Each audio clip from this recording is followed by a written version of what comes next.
Good afternoon, or evening almost. How are we doing? After 3 hours of doing nothing, now I'm going to ask you to do something. I'm sorry. Quick question first. Is there anyone here who is not comfortable with English?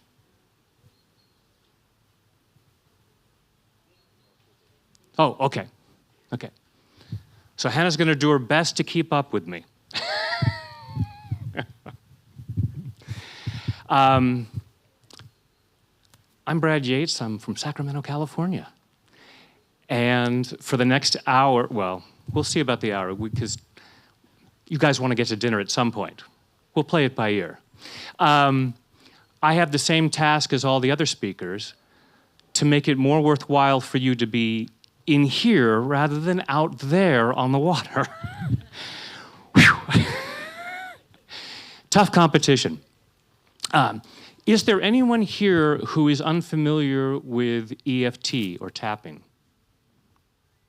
Okay, so what I'm going to be presenting to you is emotional freedom technique, EFT, also known as tapping, because we're literally tapping with our fingertips on acupuncture points.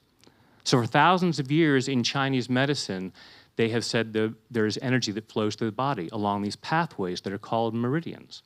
And when this energy is flowing naturally, we experience our natural state of health and well-being, physically and emotionally. When the energy gets stuck or disrupted in some way, we don't feel so good. We don't think as clearly, we don't make the best choices, and it's problematic. You okay? I want to make sure I don't go too fast for Anna. So in traditional Chinese medicine, the doctor would stick needles in these key points to get that energy flowing in a healthy way. We're going to be tapping with our fingertips on those same points. Around 1980, a psychologist named Roger Callahan was working with a woman with a lifelong water phobia. She was about 40 years old, could only bathe in like an inch of water, and just was very disturbed by water, and had been seeing therapists throughout her life, and finally was seeing Dr. Callahan. And after working with him for about 1.5 years doing traditional therapeutic methods, the best they could do was have her sitting outdoors near a swimming pool, but she had to be looking away from it. So Dr. Callahan was expanding his horizons, learning different things and learning about acupuncture.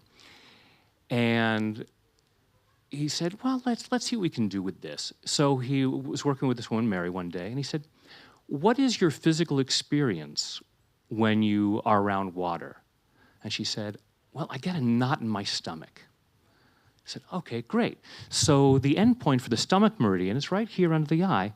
Let's just tap here for a moment and see if we can do something about the stomach issue. And after just a few moments of tapping, she said, it's gone. And he said, well, what's gone? She goes, the fear, and runs out of the house towards the swimming pool.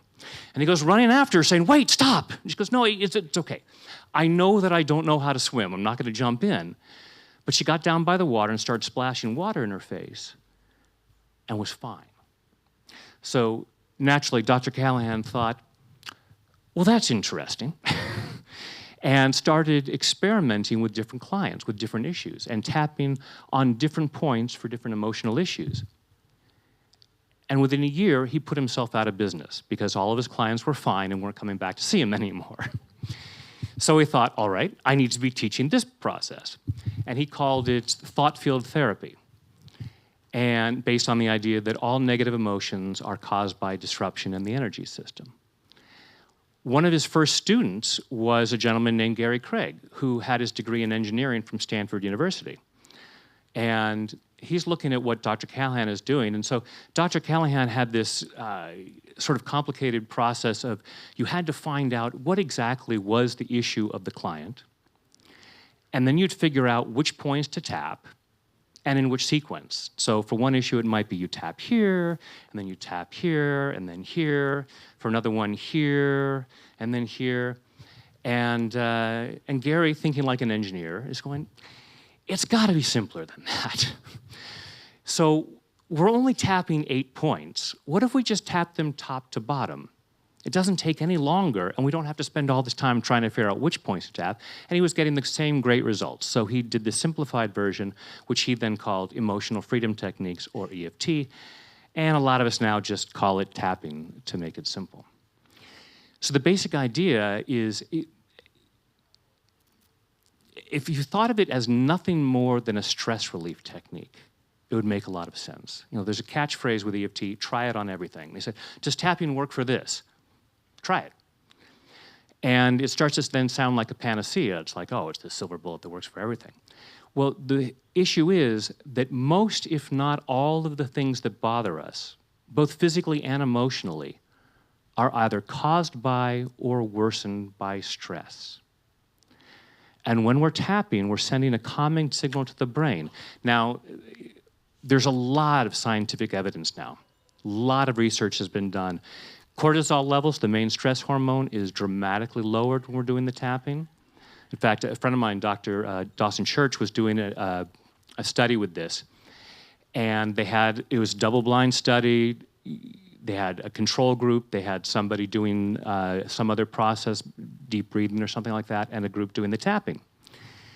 And after the tapping, they were running the results. And the lab technicians saw that it was coming in that the group that had done the tapping, their cortisol levels had dropped by an average of 24%. And they said, that's not possible. Something went wrong, and threw out all the results, recalibrated the machines, ran it again, and found out, oh, that's actually what it is. This test has been replicated several times with even more dramatic results. So the exact process, whether it's based on stimulating the meridian points, whether it is piezoelectricity, which is, I know, that's gonna be a hard one. Piezoelectricity, come on. Surely there's an easy Croatian word for that. It's the process of when we hit certain points on the body, it sends an electrical signal to the brain. So that sends a calming signal to the amygdala.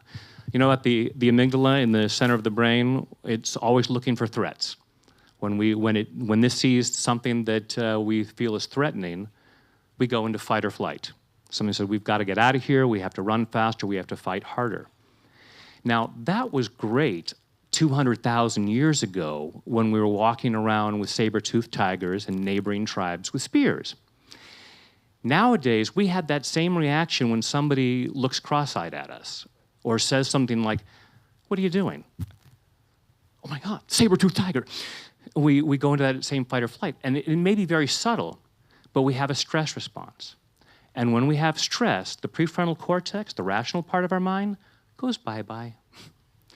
So most of us are feeling so much stress so often that we're making choices throughout our day, figuring out how to live our lives, not always using the best part of our brains. We can see politicians doing this. In all realms of life, we see this issue with stress get in the way. So when we do the tapping, we're calming down that stress signal. We're allowing ourselves to come back into our prefrontal cortex. We think more clearly. So I like to say emotional freedom is the freedom to make better choices. We all want to make better choices, right? So how does that fit in with luminaries? Because I love this whole idea of luminaries.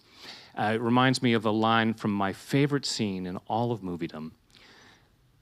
Best 5 minutes in cinema, as far as I'm concerned, and I've often shown this at workshops. You've all seen The Empire Strikes Back, Star Wars, the scene when Yoda is teaching Luke, and he's talking about the Force, and he says, luminous beings are we. Luminous beings are we.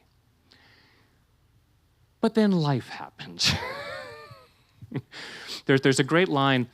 Pablo Picasso said, all children are born artists. The challenge is staying an artist as you grow up. It's the same with being the light. We are all born the light. The challenge is staying the light as we grow up, as we face a lot of darkness, a lot of programming, a lot of people telling you, don't shine your light. You know, in America, we say, don't be too big for your britches. In England, it's don't be too big for your boots. I have no idea what the saying is in Croatian. But the idea is, play small. Don't shine your light. What's so interesting about this is so often the people teaching that, it's very often in Christian faith, and the Bible actually says, no, don't hide your light under a bushel. So the next time someone says, oh, you should play small, don't shine your light, it's like, I'm sorry. The Bible says. So that's what we want to do, is we want to get rid of that bushel, that thing that's covering up our light. And I know, for me, my favorite way of doing that is with tapping. I don't have a visual aid up there, but I have this visual aid. You can see Michelangelo's David. I always wear those. I have Davids all over the place. Maybe some of you have seen this greatest piece of art in the world. And I use that as my logo. I have it all around me in my office because Michelangelo said, the statue is already there, perfect, inside the marble. All I have to do is chip away what doesn't belong to reveal the masterpiece that's already inside. To me, that is the perfect metaphor for what we're doing with tapping. The most perfect version of ourselves, the most luminous version of ourselves, the most loving version of ourselves is already inside. But all this excess marble has been put on with misunderstandings and feelings of unworthiness and things that we get upset about, and it's all blocked there. And then we think we have to have that on there to keep us safe. It doesn't feel safe to be exposed, but if I'm underneath all of this marble, I'm much safer. So what we want to do is we're chipping away what doesn't belong to reveal the luminous masterpiece that's inside. Sound good? We interested in doing this? All right. So, basic version of EFT is we start off with what's bothering us. So like Frank was talking about is what's the emotional thing that might be disturbing you, and then you rate it on a scale of 0 to 10 as to how upsetting it is. So we might say, oh, you know what, I'm really stressed out about this presentation at work tomorrow. Or I'm really angry at what my neighbor Bob did yesterday. I mean, Bob, what a jerk. I have to say Bob, because if you ever notice in movies, when they say a line about, oh, that jerk, it's always Brad. Saw one the other day. What was the other day? It's like, oh, of course it's Brad. I don't know why. Obviously haven't done enough tapping on that one. It's another video coming up. Some of you seen my videos? I have a few videos on YouTube. 1,700, something like that. Still going. We shot another one earlier today out there. It's like a beautiful view. It's like, gotta do one here. The topic, well, actually I got it, now I'm gonna blank on I think, yes, you're speaking about the comment about cacti. We're cacti in a rainforest and being overstimulated and oversaturated. So with this serene background, I said, this is a great place for us to just let go of some of that stuff. So, yeah, the funny thing is that, because I was saying, I just soak in all this stuff, I have to get rid of it. 2 days ago, on Split, we had climbed up to the park, and overlooking the beautiful Adriatic, I did a video on soaking it in. To put those as end pieces. So what we would do is we would look at what that issue is, this nervousness, this anger, and then rate it on a scale of 0 to 10 as to how upsetting it is. And we would try to find out, also identify how we feel it in our body. So, like with the fear of water, it was a knot in her stomach. We might feel it as a tension in our shoulders. And so that we know, okay, here's what I have, here's what's bothering me, here's what's taking me out of the present. Here's what's stopping me from being as luminous as I would like to be. I would totally emanate my light for the world if not for Bob. So then we're going to take the index finger and the fingertips of your index and middle finger. You can use your dominant hand. The meridians run up and down both sides of the body, so you can tap with either hand on either side. Sometimes you might want to tap with both at the same time. Obviously, I'm not going to be able to do that because it's not going to sound good. And then we would so we start off by taking those fingertips and gently tapping on the side of your opposite hand. And that's when we do the setup statement where we say, even though I have this issue, I choose to love and accept myself. The original version, they say, I deeply and completely love and accept myself. Some people have a hard time saying that. So the moment they say, you've lost me, I don't believe that. So that's why I changed it to, I choose to love and accept myself. It creates this space there. It's like, yeah, I'm on board with choosing that. So we'd say whatever the phrase. So even though I'm really nervous about this presentation, I choose to love and accept myself. Or even though I'm really angry at Bob, I choose to love and accept myself. And we'll do that 3 times. And the main reason that we do this is it creates this opening for the healing to take place. Because most of us as human beings, when we're asked how we're doing, we drop that 4-letter F word. Fine. I'm fine. I'm fine. Obviously. So we resist the idea that we're not fine at all times. Even if we're yelling at people, say, no, I'm fine. So, exactly. So what we want to do is start off by saying, basically what we're saying is, even though I'm not fine right now, I choose to love and accept myself anyway. It's creating this level of acceptance because we so often don't accept ourselves if we're not fine. Then we'll go through these points. Right here, the first point is right at the beginning of your eyebrow, on either eyebrow. And we're just gently going to tap there, usually between 5 and 10 times. It's not an exact number. Don't worry about it and count 1, 2, 3, 4, 5, 6. Okay. All healing comes from source. The universe is not going to say, you tapped only 3 times. That's not going to cut it. No healing for you. So sometimes I'll be saying a longer phrase, which will make it really hard for Hannah. And so we might be tapping a point 20 times. So don't worry about that.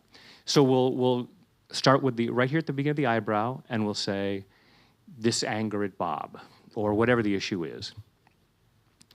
Then we'll tap right here on the side of your eye. So you follow your eyebrow, the corner of your eye socket out to the corner of your eye socket. This issue. Right under the middle of your eye, this issue. Right under your nose, this issue. Right under your lower lip, this issue. Now right here where your collarbones just about come together, you can feel there's a little bit of a U shape at the base of your throat, right where your collarbones come together. You can use all of your fingertips. You can make a fist and tap that whole area there. That's often a very key point for a lot of people. So each of these, I'll describe them in a minute. Each of these points relates to different meridians.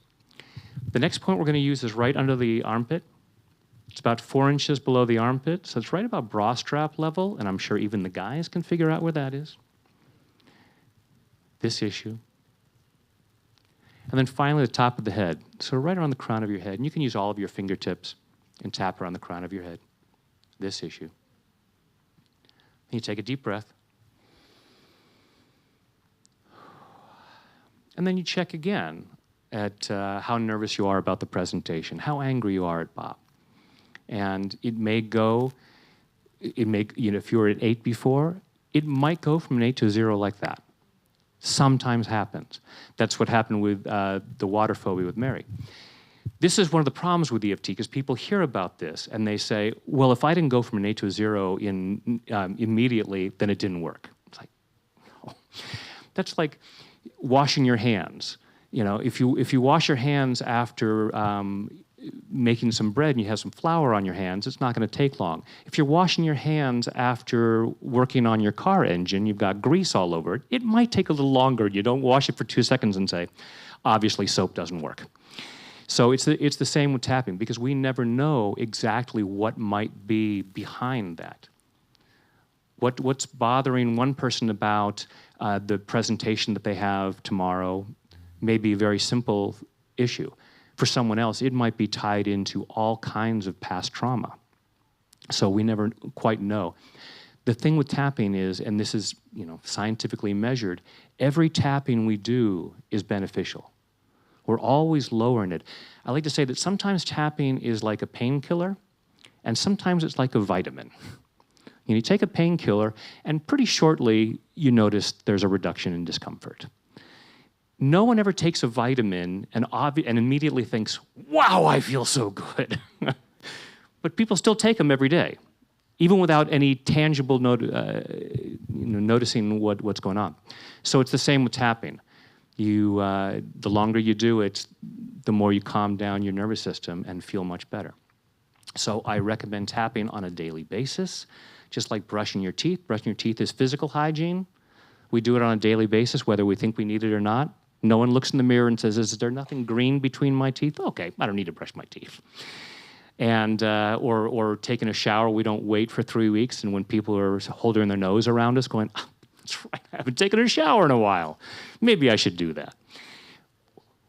So we have physical hygiene we do as regular maintenance. Most of us, I don't know, this is a different crowd coming to the Lumineers. so it might be a little bit different. But for most people, nobody has an energy hygiene routine. So the stress builds up until the point where the waiter forgets to set down a spoon with their coffee, and they go, what is wrong with you? It's like, no, what's wrong with you? This is not a major issue. It's like, oh, right, we'll have him tapped in a few weeks. So, so we don't want that stress to build up. We want to be clearing that out. That's why, you know, I tell you, it's the first thing I do in the morning. It's not because I wake up in a bad mood every day, even though I woke up on the wrong side of the bed again. So I'll tap while saying prayers, affirmations, things like that. And sometimes I'll just tap silently, because you can tap silently and still get a lot of great benefits, because we're still calming down the nervous system. The words that we're using help us to focus on what the issue is. Did you have a question?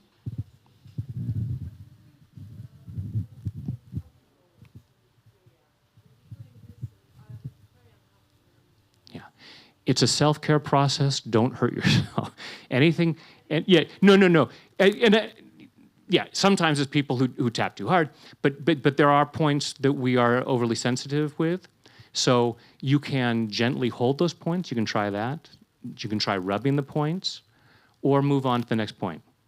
But yeah, it's a self-care point. Don't ever go, ouch, he said I had to use this point, ouch. We're healing, not hurting. So great question. So that's the basic recipe, is decide what's bothering you. Say, even though this is bothering me, I choose to love and accept myself. This thing that's bothering me, this thing that's bothering me, this thing that's bothering me. So there, you know EFT, and you can get to dinner early. Well, no, we're gonna have some fun with this, trust me.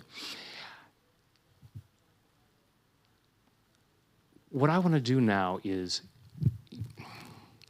so there's two key phrases that I tend to use. One is, the extent to which you don't have what you say you want tends to be the extent to which you are resisting it. The extent to which you don't have what you say you want tends to be the extent to which you're resisting it. So when we say, I want more love in my life, I want greater health in my life, I want more money in my life, whatever it might be, the extent to which you don't have what you say you want is the extent to which you're resisting it. And many of you are going to resist that idea. It's like, no, I absolutely want more money. So if I followed you around all year long and watched everything you do with money, everything, it would be obvious that you're always taking good care of your money, you're managing it, you're doing all you can to improve your business, you never spend on things you don't need. Well, no, I wouldn't say that. So those actions are resistance. Whether it's with our health, with love, with all these different things, because we have programming about why we couldn't or shouldn't have that. Just like shining our light. We resist shining our light. Why? Because we've been told, don't be too big for your britches. Don't stand out. Don't be a show-off. And so the world is deprived of our light. I mean, that's basically what we're being told is, yeah, don't share your light with the world.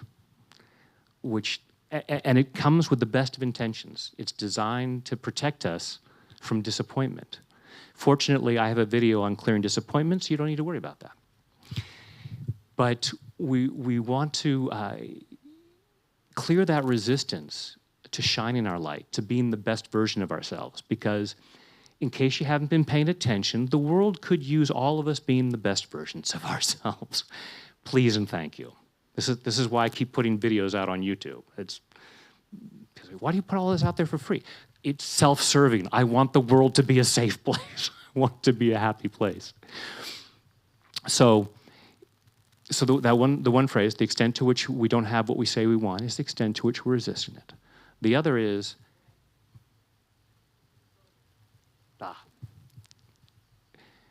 the extent to which we don't have what we say we want.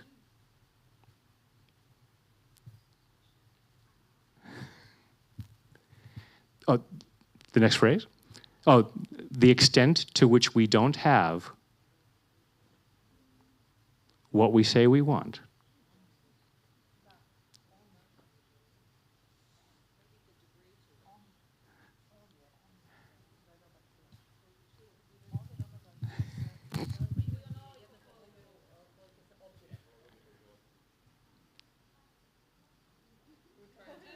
No, I understand.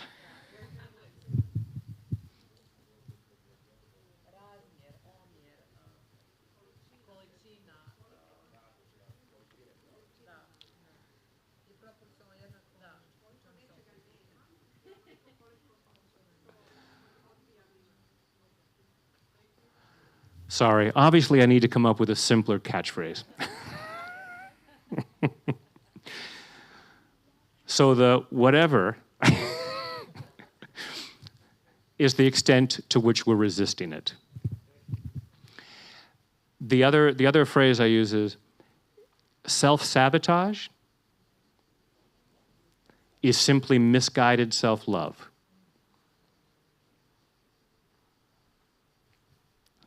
Self-sabotage is simply misguided self-love.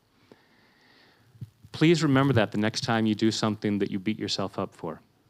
You know, when we're on a diet and then we go and eat a whole box of cookies and we say, I'm such an idiot. No.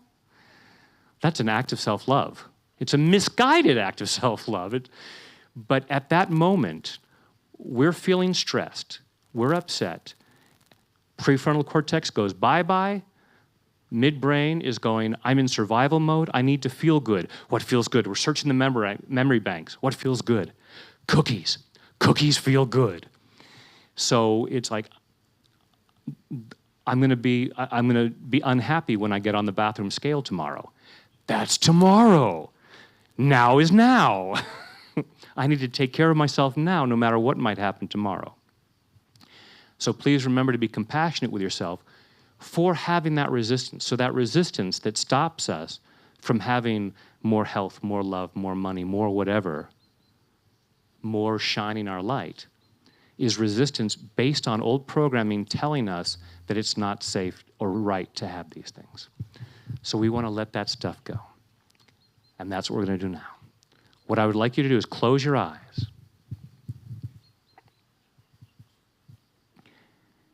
Take a deep breath in and hold it. And let it go.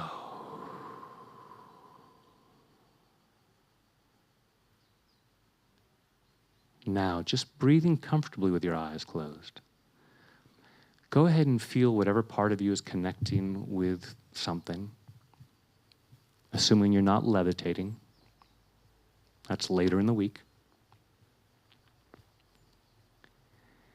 Go ahead and feel that connection. Allow yourself to feel centered and grounded. Allowing yourself to be right here, right now, as present as possible, so as to receive maximum benefit from this time together. And just following your breath through your body, notice what you're feeling, physically and emotionally. Maybe rate yourself on a scale of 0 to 10. In this case, 10 is the positive, magnificent, fantastic, awesome.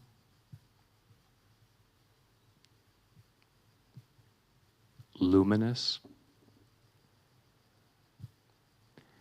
And just notice where you are on a scale of 0 to luminous. And do not judge yourself harshly if the number is lower than you'd like it to be.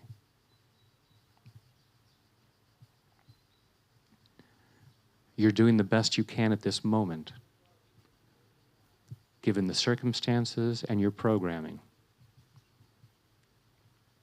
Fortunately, we can change the programming. So just notice what it feels like to be where you're at. Notice what thoughts, beliefs, or memories might come up about why you couldn't or shouldn't shine more brightly.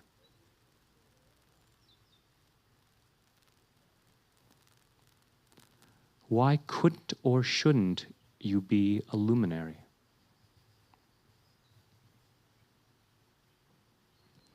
And just notice, you may have memories being told not to shine.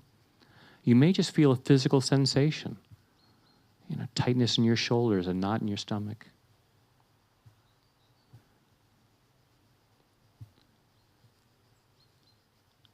What are you afraid would happen if you shined more brightly?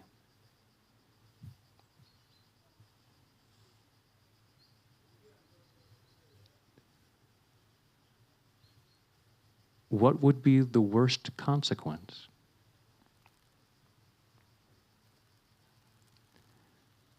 What are you protecting yourself from?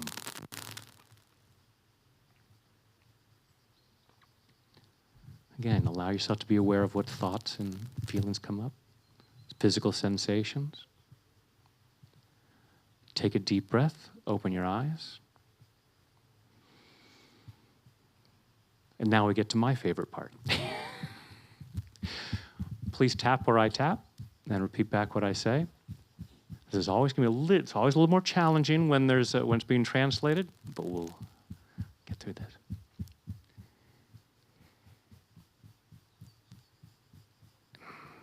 Even though I sometimes hide my light,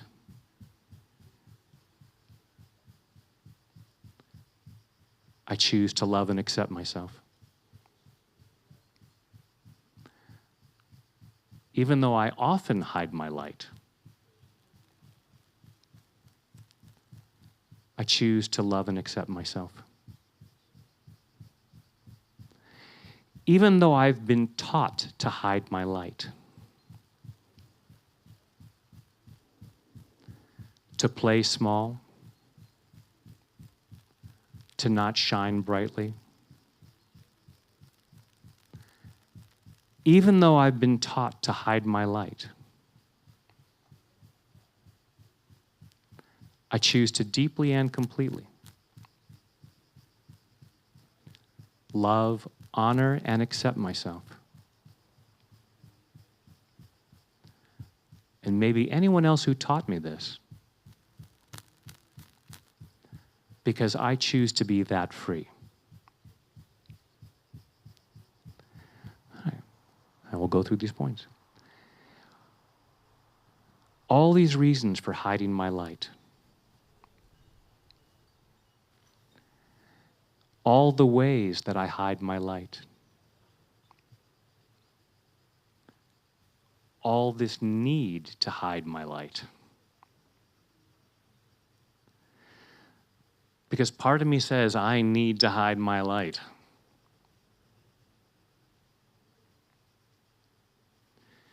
It's not safe to shine. It's not safe to play big. It's not safe to stand out. All of these old messages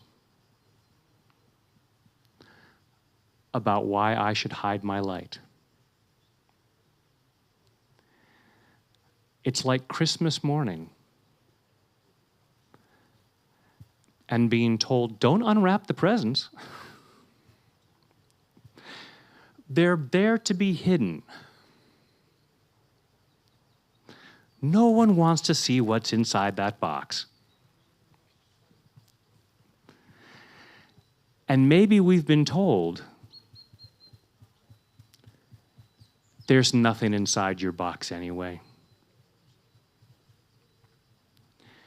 Maybe I was told, I don't have much light. I don't have gifts to share. I'm not worth that much. I've been told all kinds of lies like this. And now I'm letting those go. Please and thank you. All these lies about not being good enough. Letting that go. Letting it go at a cellular level. Letting it go all the way back through my past. Back through all the times in my life. Someone told me to play small.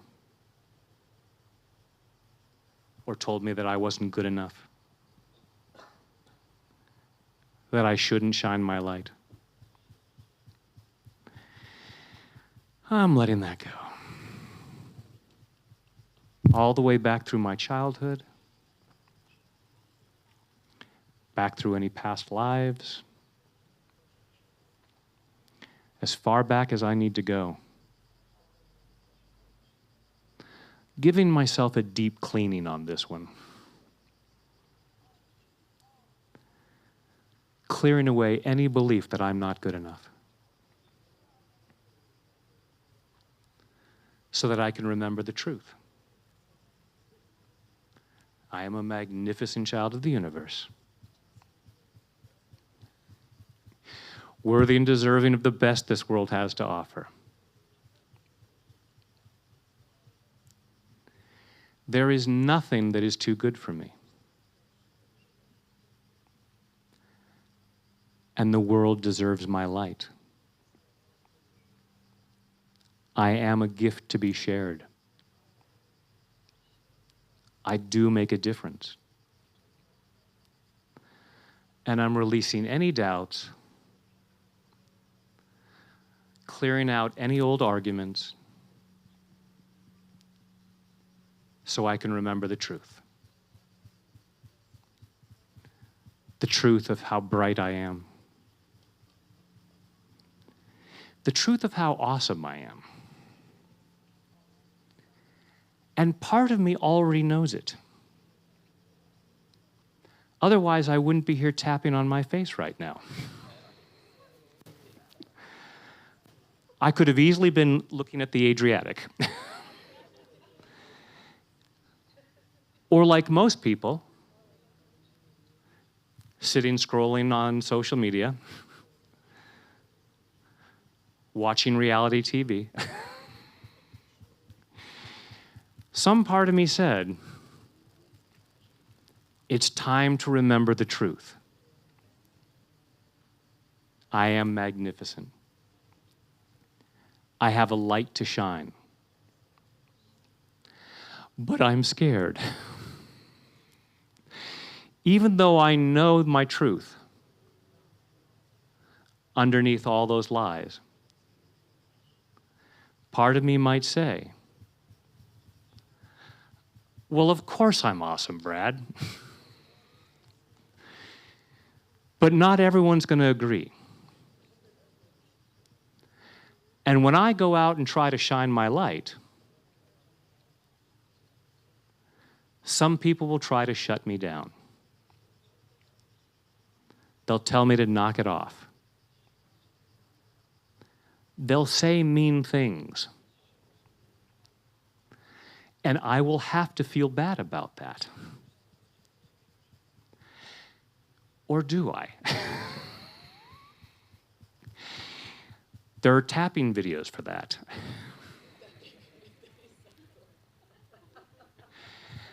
I don't have to feel bad. If we were required to feel bad,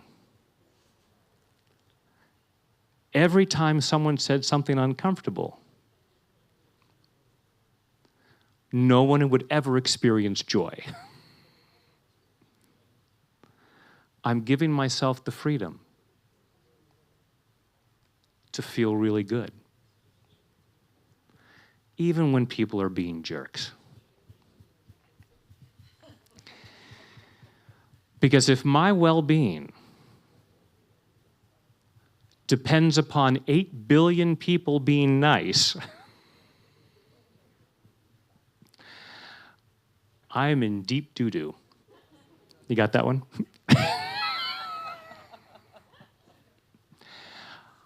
I get to choose how I feel. And if I have that freedom, it's a lot safer to shine my light. Isn't it funny that some of us have been told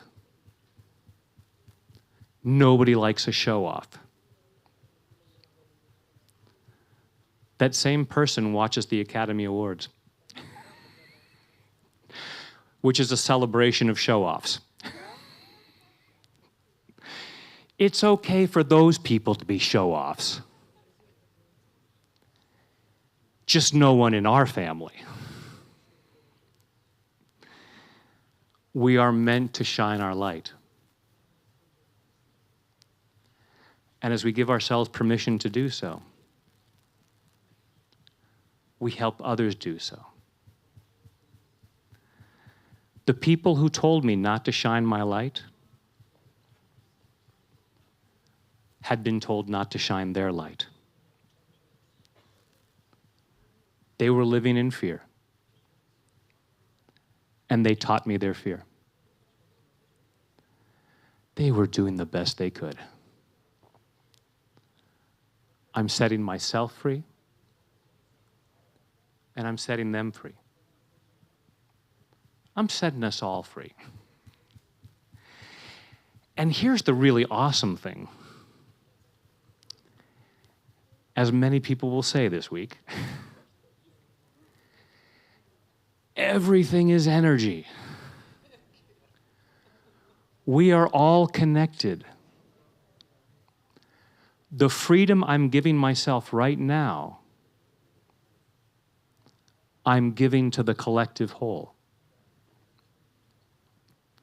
I'm setting the whole world free right now. I'm expecting a thank you note, which isn't likely to show up. But I'll know that I did the right thing. Every time I set myself free, whether it's with quantum, QE, or Zen, or yoga, everything I do to set myself free and shine more brightly uplifts the world in body, mind, and spirit. Take a deep breath. Close your eyes, go inside. And again, thinking about how luminous you feel and how safe it feels to shine. And just notice how that might feel different.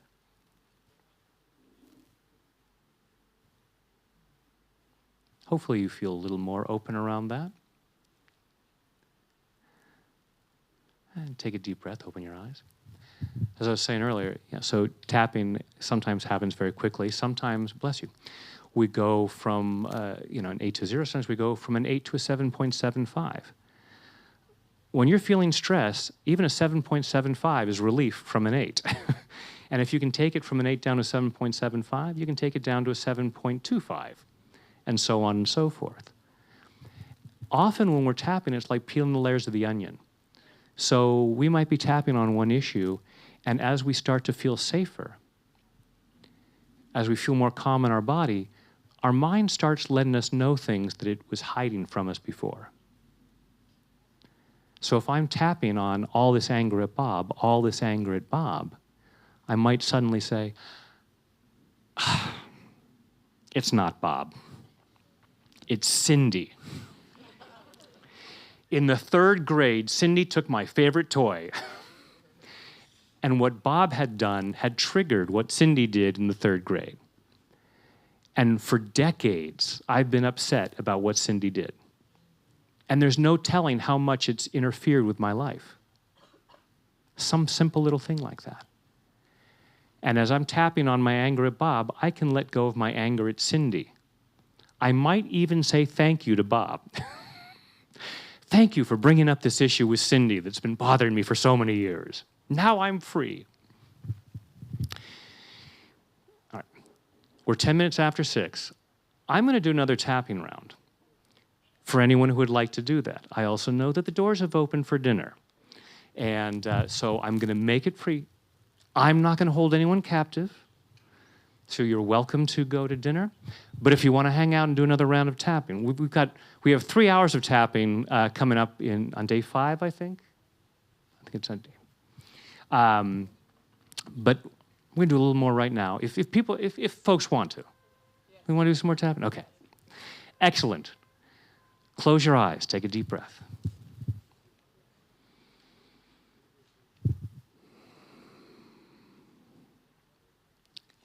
And think again about how luminous you feel. Scale is 0 to 10, 10 being, super light, supernova. You're a star. And again, don't judge yourself harshly if the number is low. Just recognize, why is that? Why might I be hiding my light?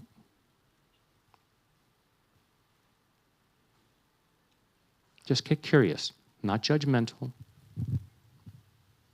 Just curious. Thinking, oh, isn't that interesting that I might be hiding my light? I wonder why that is.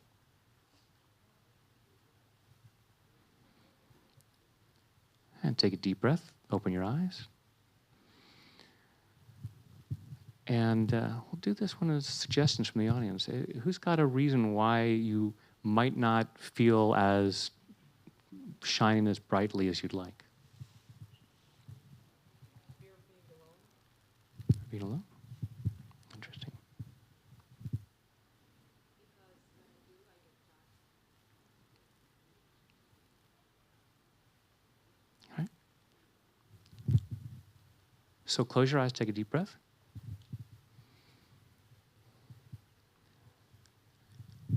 And once again, allow yourself to be aware of those reasons that come up for you as to why you couldn't or shouldn't shine more brightly.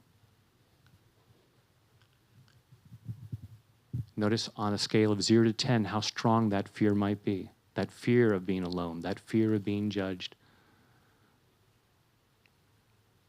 Notice where you feel it in your body. Take a deep breath, open your eyes. Let's let that go, shall we? Even though it doesn't feel safe to shine, I choose to love and accept myself. Even though it doesn't feel safe to shine, I choose to love and honor myself. Even though it doesn't feel safe to shine, because when I do, not everyone's going to be happy about it. They might leave me. They might judge me. And those would be painful. So when I have the opportunity to shine, part of me says, is it really worth it? And even though it doesn't feel safe to shine, I choose to deeply and completely love, honor, and accept myself. And maybe anyone else who contributes to this fear. Because I choose to be that free. All this fear of shining, all this fear of shining, it doesn't feel safe to shine. If I allow myself to shine, if I acknowledge my gifts and put them out there, some people will feel threatened. They're not going to be too happy. And they might let me know that. With their behavior, they might walk away. They might leave me alone. They might stick around and say mean things. All this fear of being judged. I choose to clear this fear of being judged because there's no escaping it. Shine or no shine. There are people who will judge me for not shining. As long as there are people who know that I exist, there are people judging me. They will judge me for putting myself out there. But if I stay at home in bed, they're going to judge me for that. This person's going to judge me for one thing. If I do the opposite, someone else will judge me. When it comes to trying to avoid judgment, there is no winning unless I choose to be free. Let them judge. If they have nothing better to do with their time and energy,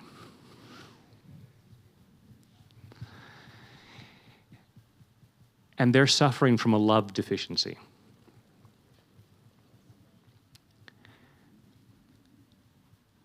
and my light might be what cures them,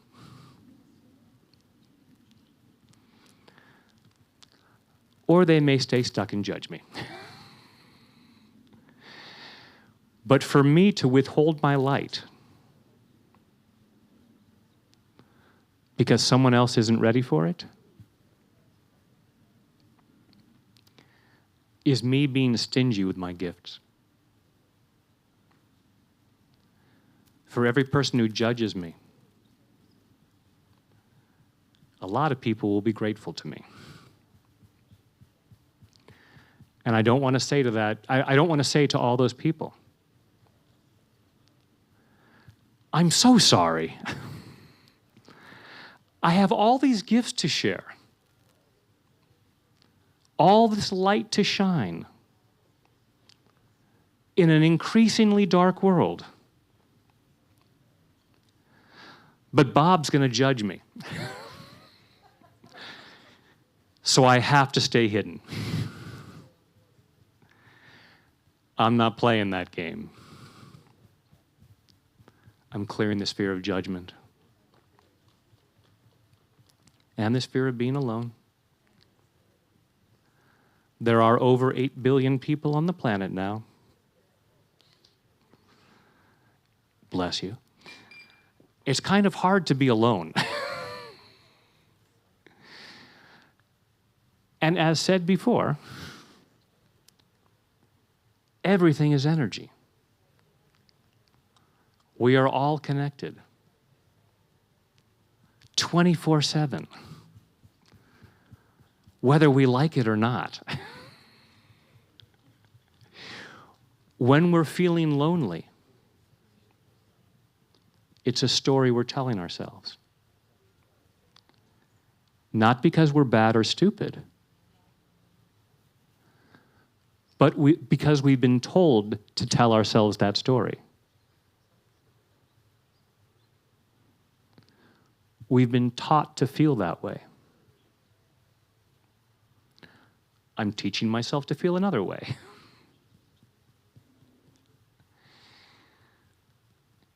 And part of me might say, but I don't want all 8 billion people. It's the one person I do want that I'm afraid will leave me alone.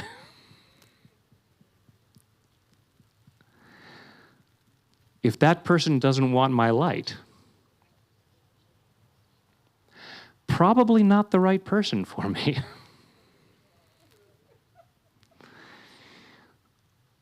I don't like to feel rejected.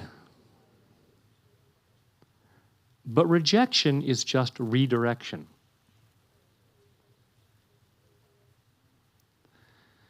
They're just saying, you're looking in the wrong place. It's like going into the wrong store. Going into the bakery and looking for beef. They're going to say, I don't have that. And because of my old programming, I'm going to feel rejected. It's because I'm not good enough, right? If I were a good enough person, this store would have what I want. And they might say, no, you're fine. You're just in the wrong place. Same with if someone rejects me. And instead of feeling bad, I can say, thank you. I'm so glad I'm not going to waste any more time with you. I'm allowing myself to be free from all these fears about shining my light. All this belief that it's dangerous to shine my light. It's good to shine my light. And the more light we shine, the less dangerous the world is. In Australia, the term they use is don't be a tall poppy. It's like a flower. Don't be a tall flower. So all the poppies are walking around crouching. Are you going to stand up? No, are you?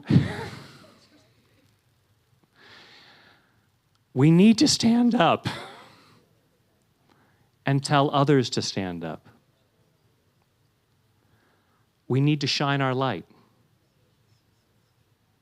and encourage others to shine their light. So I'm releasing the fears that stop me. Releasing it from every fiber of my being. Acknowledging my light and shining my light in body, mind, and spirit. Take a deep breath. Close your eyes, go inside, and feel what's going on inside your body and say, it's safe to shine my light.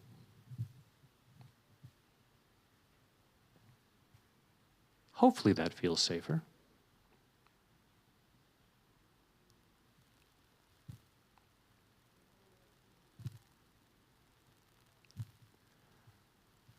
All right. Go ahead and open your eyes. So that's EFT tapping. Not all tapping rounds go as long as I go. I have some colleagues who say, oh yeah, when we tap for a long time, we call that Brad tapping. I have colleagues who only tap one round. Sometimes you can just tap one point. For me, it's, you know, I don't know what I'm going to say when I start. It's coming through me, and sometimes it just keeps going. It's like, really? People want to go. And it's like, no, no, no, you have to say this. You have to say this. But it's given me a break now so that you can go and have dinner.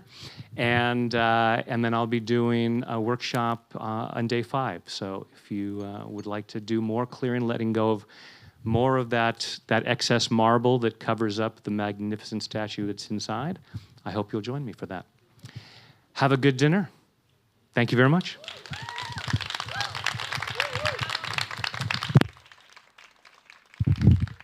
Oh, and I'm around I'll be here all week. It's like the old line, you know, I'm not a doctor, but I played one on TV, which I did. Days of Our Lives, Days of Our Lives in Croatia. But feel free, if you have any questions about tapping or EFT, feel free to ask me.